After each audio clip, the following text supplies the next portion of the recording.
No one dared speak to the billionaire's father until she said one Italian word. The grand ballroom of the Hartwell estate had seen many celebrations, but none quite as tense as the engagement party of Marcus Hartwell, the youngest billionaire in the country. If you believe in kindness, second chances, and the power of small moments to change lives, please like, comment, share, and subscribe to Kindness True Stories. Also, tell us in the comments, where in the world are you watching from? Every guest moved carefully, laughed quietly, and spoke in measured tones, because seated alone in the corner, untouched by champagne or conversation, was Edmund Hartwell, Marcus's father, a man whose cold eyes had ended careers, whose silence had broken partnerships, and whose presence alone made decorated executives feel like nervous schoolboys. No one approached him. No one dared. The staff refilled his glass from a distance. Even Marcus kept his visits brief and formal, like a soldier reporting to a general.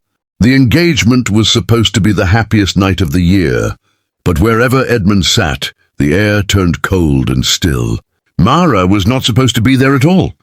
She had come as the assistant to one of the invited architects, carrying folders and standing near the wall, invisible the way assistants are always invisible at rich people's parties. She was 26, wore a borrowed dress, and had eaten nothing since morning because she spent her last money on a birthday gift for her younger brother. She was not nervous around wealth the way others were, because she had grown up in a small Italian village where the richest man owned 2 goats more than everyone else, and money had never felt like power, only like luck. She watched the ballroom, the way she always watched new places, with quiet curiosity, and that was when she noticed Edmund sitting alone, not with the arrogance others described, but with something else entirely, something she recognized. His hands were wrapped around his glass, the way her grandfather used to hold his evening cup, not drinking, just holding, the way a person holds something warm when they are far away inside a memory. She crossed the room without thinking. Not bravely, not foolishly, simply the way you walk towards something that reminds you of home. She stopped beside his chair and looked not at him, but at the small ornamental olive branch in the crystal centerpiece on his table. Then, without planning it, she said the word softly, almost to herself. Maraggiato.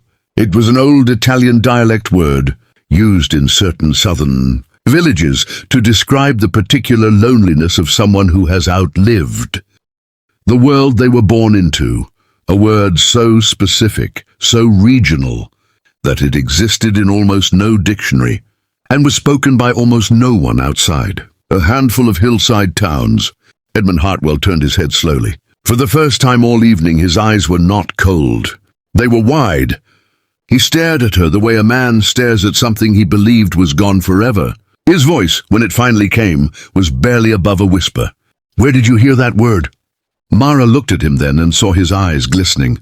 She told him about her village, about her grandmother, who used that word every Sunday evening when the bells rang and the day closed. Edmund set down his glass with a trembling hand and told her something no one in that ballroom knew, something perhaps no one alive knew anymore, that he had been born not in Connecticut, not in wealth, but in a small coastal village in southern Italy, the son of a fisherman who died before Edmund turned 10, that he had come to America at 14 with nothing, changed his name, built everything from silence and stubbornness and a grief he never learned to put down, that he had not heard that word in over 60 years, that his mother used to say it about him after his father died, said it quietly when she thought he was asleep.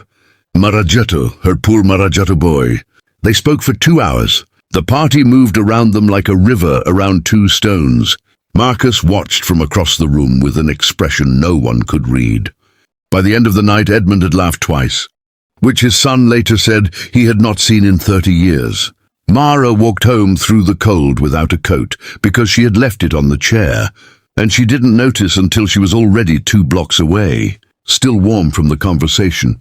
Some words carry whole worlds inside them, and sometimes the right word, spoken in the right moment, unlocks a door that wealth and power and years of silence had sealed shut. If this story moved you, please like, share, and subscribe to our channel.